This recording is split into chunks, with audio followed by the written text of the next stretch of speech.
안녕하십니까. 월간조선 권세진 기자입니다. 그러니까 더불어민주당이 6일 지방선거에서 참패를 하면서 기존 지도부가 총사퇴를 했죠. 그리고 새 비상대책위원회를 구성했습니다. 혁신형 비대위라고 하는데요. 이건 이제 8월 전당대회 때까지 임시로 당을 이끌어 나갈 지도부인데요.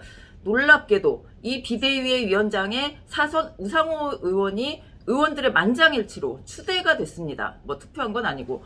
근데 이제 왜 놀랍다고 하는지 다들 짐작이 가실 것 같습니다. 그러니까 지방선거 기간 동안 이런 일이 있었죠. 민주당의 박지현 공동비대위원장이 586 용퇴하라 이런 용퇴론을 제기를 했고, 그때 이제 그냥 끝난 게 아니라 윤호중 공동비대위원장을 비롯해서 민주당 주류, 친문, 586 이런 분들이 완전히 발끈을 하고 난리가 났죠.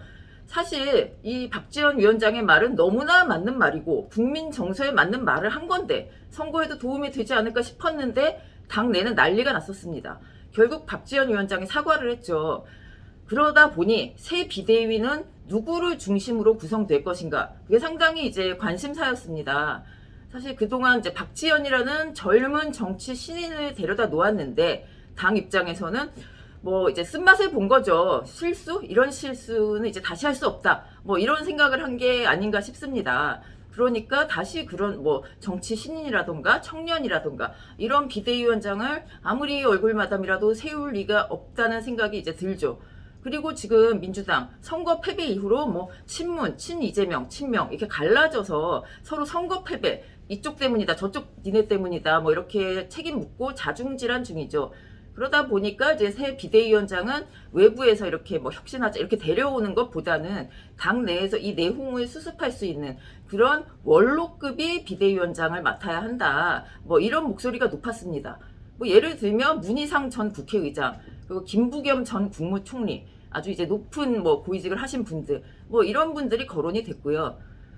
또 이제 만약에 이제 친문이나 친명 걔가 이제 비대위원장이 된다면 사실 이건 당을 깨자는 얘기나 다름이 없죠. 지금 저렇게 싸움이 났는데. 그래서 이제 다들 아주 중립적인 인사가 아니면 아주 원로급이나 이런 말을 안 들을 수 없는 그런 분이 맞겠구나 이런 생각이 있었는데, 뚜껑을 열어보니 586의 맏형, 그리고 연세대 총학생회장 출신, 누가 봐도 빼박 586인 우상호 의원이 비대위원장이 됐습니다.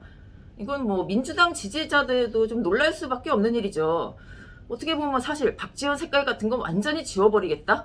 이런 결의가 느껴질 정도로 좀 개인적으로 좀 놀라웠습니다.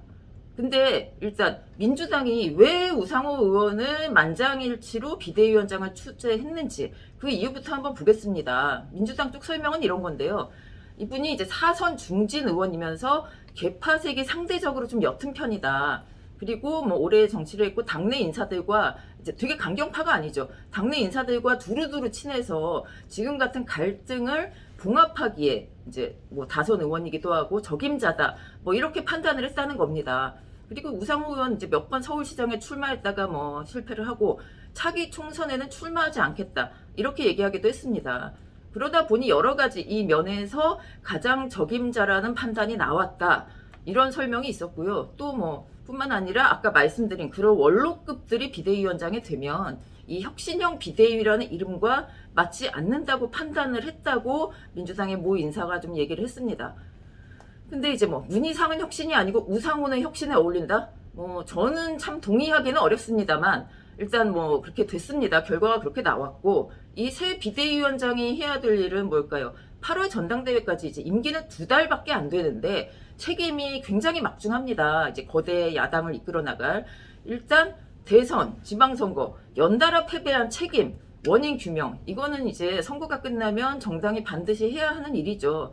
이걸 분명히 해야 되는데 그 과정에서 솔직히 내홍이 더 커질 가능성이 크지 않겠습니까?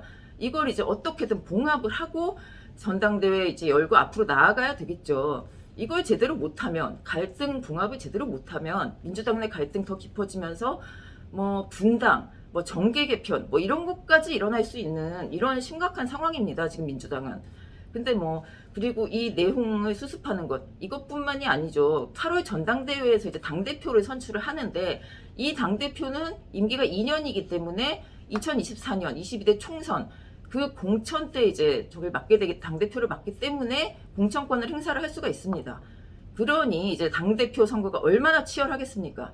또 그리고 또 뭐 이재명 의원 같은 경우 이제 도전할 가능성이 있는데 뭐 기존의 룰이 이렇다 저렇다 또 얘기가 나올 가능성 크죠.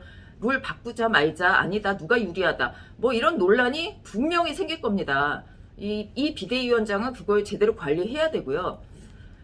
그리고 이제 제가 우상호 의원의 능력이 부족하다는 얘기가 아닙니다. 뭐 정치력이나 뭐 이렇게 봉합 능력이라던가 아니면 대외 뭐 이런 그런 게 부족하다는 얘기가 아닌데, 그런데 이제 문재인 정부에서 586 세대 86그룹 그러니까 이제 민주화에는 앞장을 서 왔다는데 경제 발전에는 거의 기여한 바 없는 이 86그룹 얼마나 나라 경제를 이제 망쳐놨는지 모든 국민이 다 뼈저리게 느끼지 않았습니까? 뭐 원전이면 원전, 부동산, 집값이면 집값, 그리고 뭐 기업에 대한 규제, 뭐 이런 것들, 이 뭐 지금 경제가 망가진 그런 실패의 원인에 86그룹이 주도한 문재인 정권이 있었다는 점, 뭐 이 점은 부인하기가 힘들 겁니다. 심지어 이제 사실 뭐 그래서 86그룹이 정말로 좀 물러나는 것 아니냐, 이제 박지원 비대위원장의 말과는 별개로 그렇게 생각이 들었고요. 심지어 이 비대위원장을 선출하기 전날 민주당의 이제 친문 의원이죠, 김종민 의원, 이분이 민주당 친문에 자기 반성 멘트를 했습니다. 이제 그 라디오 인터뷰에서 한 얘긴데요. 방송 인터뷰에서 한 얘긴데 그 내용이 민주당과 친문은 그러니까 반성입니다. 노무현 트라우마에 빠져서 그러니까 그분을 지켜주지 못하고 죽음에 이르게 했다. 그런 노무현 트라우마에 빠져서 문재인 대통령의 잘못을 해도 지적하지 않고 감싸기만 했다. 그리고 쓴소리는 이제 듣지 않았다. 이거에 대해서 반성을 했습니다. 노무현 트라우마라는 말까지 쓰면서 이렇게 얘기를 했는데 이분은 이제 친문인 거는 확실하죠. 근데 사실 친문이라는 그 민주당 주류 세력을 주도해 온 게 바로 86그룹 아니겠습니까? 그러니까 민주당이 쇄신을 하려면 친문, 86그룹 이분들이 이 세력이 용퇴까지는 아니라도 조금은 목소리를 줄여야 하는 것 아닌가, 뭐 이렇게 다들 국민들이 생각하지 않겠습니까?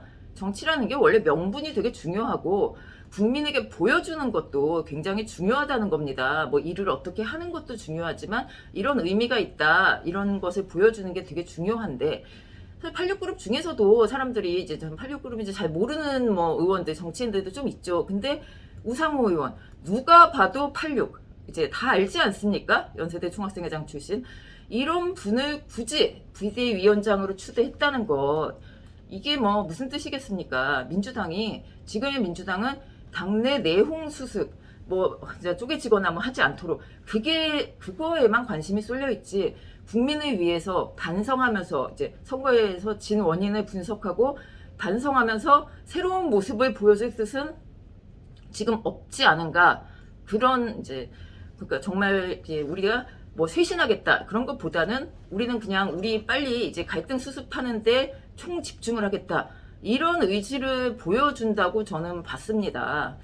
민주당도 잘 되고 국민의힘도 지금 뭐 양쪽 다 당내 주도권 쟁탈전이 이제 심각하게 벌어질 텐데요. 양쪽 다 좀 더 성숙하고 좀 멋있는 정당의 모습을 보여줘야 하지 않을까 싶습니다. 오늘 이야기 여기까지입니다. 감사합니다.